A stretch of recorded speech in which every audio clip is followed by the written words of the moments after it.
Puluhan juta tahun telah berlalu bagi Qin Yichen dan yang lainnya. Tetapi Qin Yichen tidak dapat berhenti memikirkannya saat dia bepergian. 3 telur. Nama yang aneh. Kakek kedua. Pernahkah kamu mendengar nama ini? Atau perbuatan tentang nama ini? Ke Tiangxuan juga mengerutkan kening dan berpikir. Saya belum pernah mendengarnya. Dan, kerangka itu disebut setan, bukan setan. Sekalipun alam semesta berbeda, tetapi perkembangan peradaban dan kekuatan itu alami, dan dapat dibandingkan dengan kekuatan Raja Dewa. Bagaimana Anda bisa menyebut diri Anda nama yang lucu?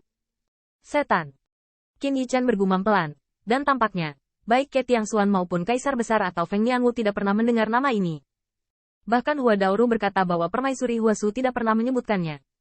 Lagi pula, ada alam semesta yang terpisah, dan kita bahkan tidak tahu di mana ujung alam semesta kita berada. Namun, saya selalu merasa bahwa setan bukanlah hal yang baik, dia. Qin Yichen berpikir sejenak, memikirkan kerangka yang membuatnya menyeramkan ketika dia menyeringai, dan memikirkan pemukulan. Tampaknya jiwa makhluk hidup yang menatapnya juga mengikuti mata yang berdetak. Saya merasa bahwa dia adalah iblis. Yao Yuekong terdiam beberapa saat, seolah-olah mereka memiliki kesan yang sama tentang setan. Itu sepertinya iblis paling menakutkan di dunia. Yao Yuekong menenangkan perasaannya, tidak peduli siapa dia, terus terang, itu hanya memanfaatkan satu sama lain.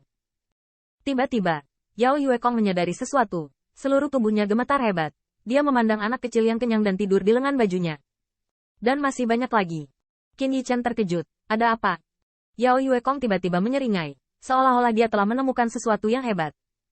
Kurasa bukan karena Kaisar Haoyi tidak memberkati kita. Faktanya, semua ini adalah hadiah dari Kaisar Haoyi untuk kita. Puteri Wenxing bertanya-tanya, apakah ini hadiah dari Kaisar Haoyi untuk kita? Mengirim mereka untuk melihat kerangka bernama setan, seperti iblis. Biarkan mereka melihat betapa buruknya wajah Raja Dewa Zerg yang cacat. Biarkan mereka hampir kehilangan kemampuan untuk berkembang biak, dan Raja Dewa Zerg yang lebih pemarah hampir dicubit sampai mati.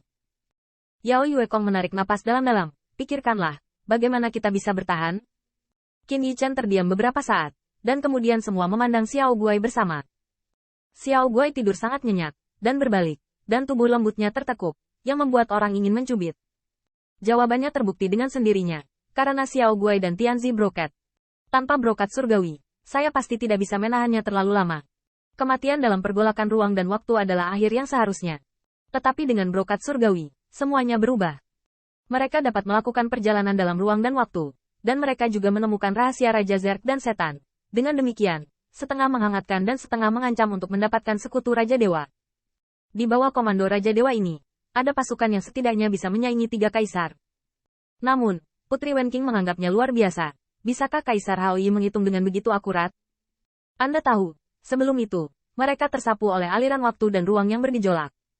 Saya tidak tahu berapa banyak ruang dan waktu yang aneh mereka terlibat.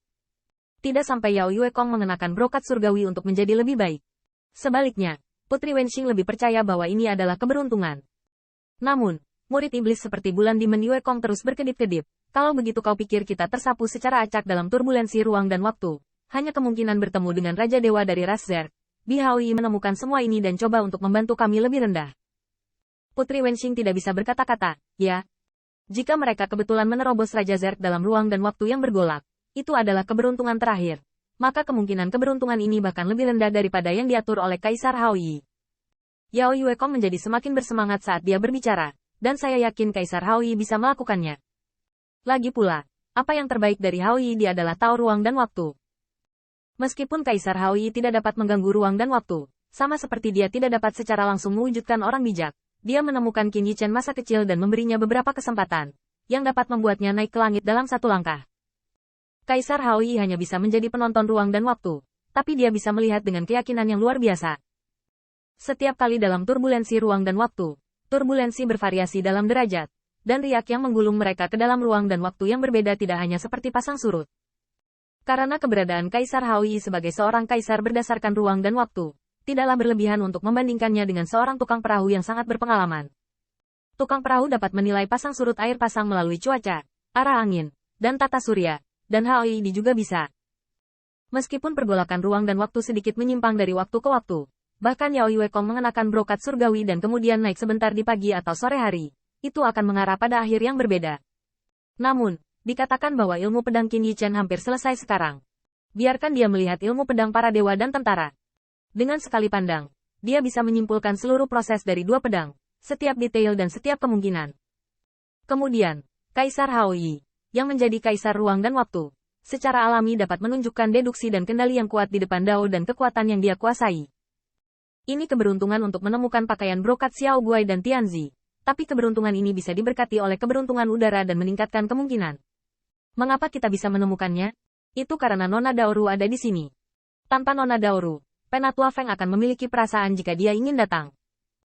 Kita bisa melihat situasi puluhan juta tahun yang lalu. Jadi Kaisar Haoyi secara alami juga bisa melihat situasi puluhan juta tahun kemudian untuknya. Bahkan ketika kita dihalangi oleh permaisuri, dan kemudian dia mengalaminya. Kau bisa lihat. Yao Yuekong mengatakan ini. Meskipun dia juga seorang kaisar yang kuat, dia mengagumi Kaisar Haoyi. Qin Yichan bahkan lebih tercengang, dan dia semakin memahami upaya telaten Kaisar Haoyi. Dia tahu bahwa leluhur Haoyi ingin melihat menembus ruang dan waktu, dan sejauh dia bisa menyimpulkan setiap turbulensi ruang dan waktu. Jadi dia harus melihat dengan sangat hati-hati. Jika Anda ingin melihat dengan cermat, dan mempraktikkan sepasang mata kosmik yang menangkap riak ruang dan waktu, maka Anda harus melihat semuanya. Melihat semua kematian tragis dari ras yang sama dan kehancuran ras, hanya dengan mencoba kemungkinan yang tak terhitung jumlahnya di jalan yang tak terhitung jumlahnya kita dapat menemukan jalan keluar. Selain itu, bakat Kaisar Haoyi juga tidak diragukan lagi jelas. Bahkan jika dia adalah Kaisar Ruang dan Waktu, dia tidak dapat mempengaruhi waktu dan ruang dan surga. Harganya terlalu serius. Dia hanya bisa menjadi penonton, jadi dia harus mengontrol setiap langkah secara akurat, dan harus melakukannya dengan sangat diam-diam, sehingga para dewa tidak dapat mendeteksinya, sehingga musuh tidak dapat menemukannya. Itu juga membuat langit dan bumi mustahil untuk merasa bahwa dia memengaruhi ruang dan waktu, memengaruhi masa depan. Sembunyikan kebenaran. Omong kosong. Qin Yichan menarik napas dalam-dalam, seperti yang dikatakan Yao Yuekong, dibandingkan dengan keberuntungan murni. Tampaknya Kaisar Haoyi memiliki peluang lebih besar untuk mengatur semua ini untuk mereka. Pada saat itu, Qin Yichan sangat kagum pada Kaisar Haoyi sekali lagi. Mereka hampir tidak bisa membayangkan kekuatan dan kesepian Kaisar Langit Naga sejati yang berdiri sendiri dalam ruang dan waktu, melihat suka dan duka yang tak terhitung jumlahnya, tetapi ingin menjaga dirinya tetap tenang dan menjaga deduksinya agar tidak membuat kesalahan sekecil apapun.